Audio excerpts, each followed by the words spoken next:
So, ayan, what's up guys? Dito dahil wala na naman tayong ginagawa. 5k matches na nga pala ako sa Zilong at bala ko nga tong pa 6k matches ngayong season. At dito, nag-solo RG na nga ako dahil wala akong makasama. Pero itong si Hisoka ay ayaw ko pagamitin ng Zilong. Sige, ingon ana ba? Ayaw lagi mag-suggest kung kang ilang gamiton kay pag na-suggest mo yan tapos gamitin nila, hindi sila marunong, bala ka dyan. Will you please repeat it? Grabe guys, Bisaya ata yan. Hindi ko naiintindihan. Pa-translate nga guys. At syempre, Zilong yung gagamitin natin. Cancer tayo eh. Parang may naamoy ako hindi maganda. At syempre, sinuko dito yung Zilong ko para naman syempre magkaroon sila ng tiwala. Kaya nga lang, wala man lang na isa sa kanilang humanga. Magaling ang tsamba mo, malakas eh. Expelin nga pala ako dito. At ang katapat ko nga pala ay si Guinevere na naka-spiral. Skinner na, 121 pa ang highest rank. Sana all. Ito namang Kagura ay 105 ang highest rank. Pero bago natin umpisahan ang digmaan, shoutout nga pala sa mga to.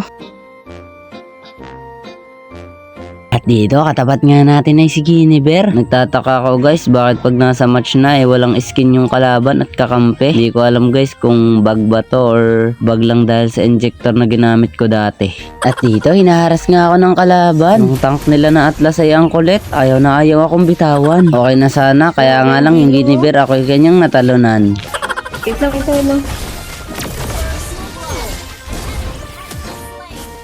Pagkabuhay ko nga, ay bala ko na nga siyang bawian. Dinalunan niya nga ako dito, mabuti na lahat ako'y dinalawan. Ay, mag-turtle sila. Kaya nga lang, yung core nila na Esme ay sa akin din pumunta. Kahit turtle class sa akin pumunta, yung turtle tuloy na punta sa akin mga kasama. At dito nga ako'y nagtataka, wala yung Guinevere sa mapa, ay nandini pala, tinalunan ako. Bus ang buhay ni Zilong. Ay may natira. Patay ka ngayon, pre. Huwag ka magtitira ng buhay. Yung Guinevere ay gusto akong bawian. Sinugod ko na nga siya, kaya lang ako'y natalunan. Kaso may natirang buhay, sumali pa si Angela. Patay ka na naman boy. Kaso dumating yung Atlas nila. Mabuti na lahat wala na guys, patay na ako dito. Andito na yung Kagura at Esme. Uy, gago na yun pre. Aray, gago, naligtas pa ako doon. Gago, nabuhay pa ako doon. Bastos. At dito habang ako nag-i-splint po sa taas ay biglang dumating si Layla at si Atlas. Akala ngayon nila ako atras ay hindi nila may babalikan ko para si Layla aking mapitas. At dito 9 minutes na nga at dito na nga kami magkakamali dahil mauubos nga kami dito ng kalaban.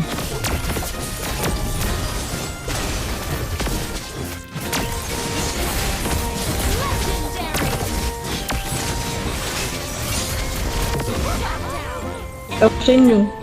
Nakuha nga ng Lord dito yung kalaban, kaya nga yung Zilong ko pupunta na nga dito sa likuran.